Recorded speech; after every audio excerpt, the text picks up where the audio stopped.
Jumpa lagi dengan Bu Lisa di channel YouTube Video Pembelajaran SD Kota Semarang. Kali ini Bu Lisa akan membawakan cerita tentang nama tempat di Semarang. Anak-anak sekarang tinggal di mana ya?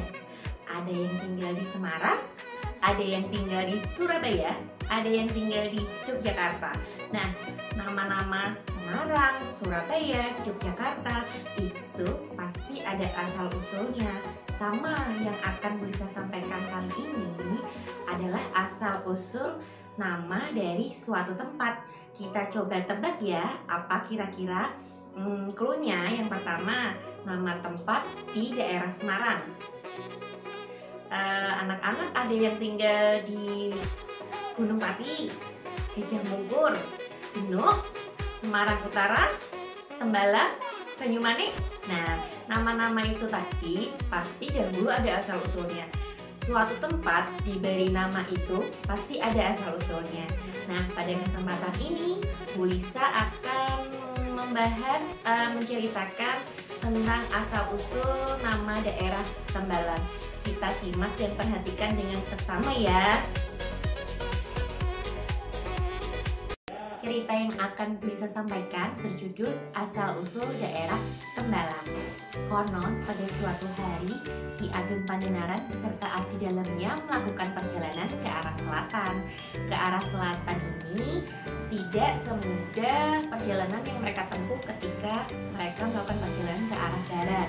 Jadi banyak sekali medan-medan yang harus dilewati oleh Ki Ageng Pandanaran dan para abdi dalamnya. Nah, medan yang mereka lalui naik turun bukit, kemudian gunung, kemudian berkelok-kelok. Namun baiknya ketika Ki Ageng Pandanaran dan abdi dalamnya melakukan perjalanan, mereka dapat melihat panorama yang sangat indah. Nah, mereka juga melihat laut yang begitu bagus pada saat melewati jalur yang mereka tempuh ke arah selatan tadi. Nah, karena kelelahan, akhirnya mereka beristirahat di tempat tersebut. Nah, ketika beristirahat, mereka memperhatikan di daerah tersebut ada suatu mata air atau orang Jawa menyebutnya dengan tuk. Nah, mata air atau tuk tadi berjumlah 9 mata air itu memancarkan air yang sangat jernih sehingga penduduk daerah sana dapat memanfaatkan mata air tersebut untuk mandi, mencuci, menyirami tanaman, berkebun, dan lain sebagainya. Nah, Ki Ageng Pandanaran sempat heran kenapa air yang muncul bisa sejernih itu, dan betapa beruntung sekali orang-orang yang berada di daerah tersebut dapat menikmati kejernihan air yang keluar dari 9 mata air tersebut. Namun 3 bulan terakhir ternyata mata air tersebut menimbulkan masalah.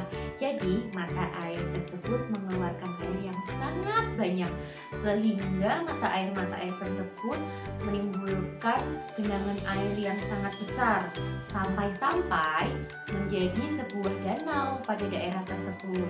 Penduduk amat kesulitan. Mereka sudah melakukan berbagai cara menutup lubang mata air tersebut dengan batu-batu besar, mencari kesana kemari batu-batu besar dari berbagai daerah untuk menutup mata-mata air tersebut. Namun batu-batu besar tadi selalu tenggelam. Nah, pada akhirnya Raden Pandanaran beserta abdi dalamnya datang. Kemudian beliau menggelar sajadah dan melakukan sholat. Ketika sholat selesai, Raden Pandanaran memanjatkan doa yang lama sekali.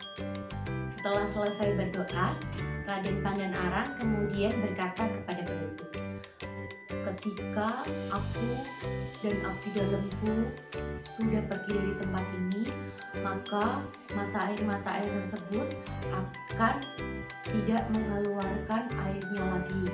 Nanti akan ada satu mata air yang akan tetap mengalir dan bisa digunakan untuk kehidupan sehari-hari penduduk di sini. Ketika nanti aku dan abdi dalamku pergi dari tempat ini, maka namailah daerah ini dengan nama Tambalang.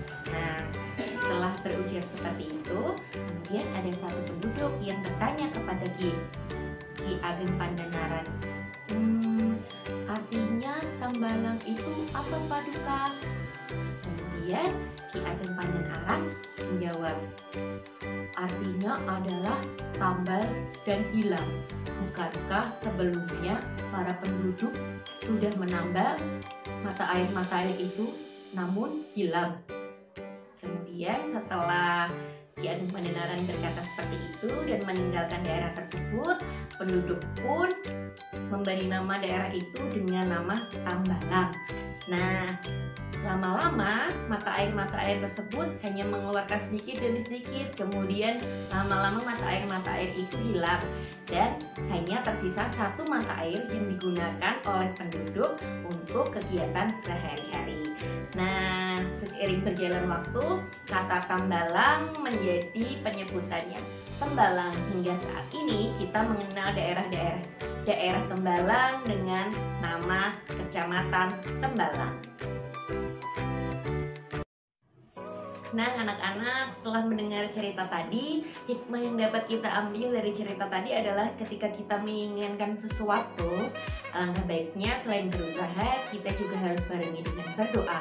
Seperti yang sudah dilakukan oleh Ki Ageng Pandanaran tadi, penduduk sudah berusaha untuk menutup mata air tadi, namun mereka tidak berdoa. Akhirnya Ki Ageng Pandanaran membantu dengan doa, dan ternyata Allah mengabulkan doa yang dipanjatkan oleh Ki Ageng Pandanaran.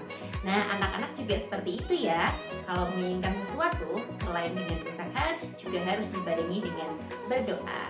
Nah, anak-anak tugas di rumah, coba anak-anak nanti bertanya kepada orang tua masing-masing asal-usul tempat atau tempat tinggal yang sedang anak-anak tinggali. Misalnya anak-anak tinggal di daerah Gunung Pati, coba bertanya kepada orang tua, Bapak Ibu, kenapa ya tempat tinggal ini diberi nama Gunung Pati dulu gitu.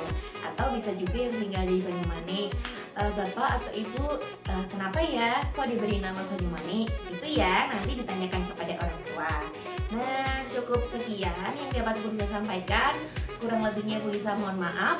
Jangan lupa anak-anak untuk like, subscribe, dan komen video ini, kemudian share kepada teman-teman yang lain ya. Cukup sekian dari Bu Lisa. Wassalamualaikum warahmatullahi wabarakatuh.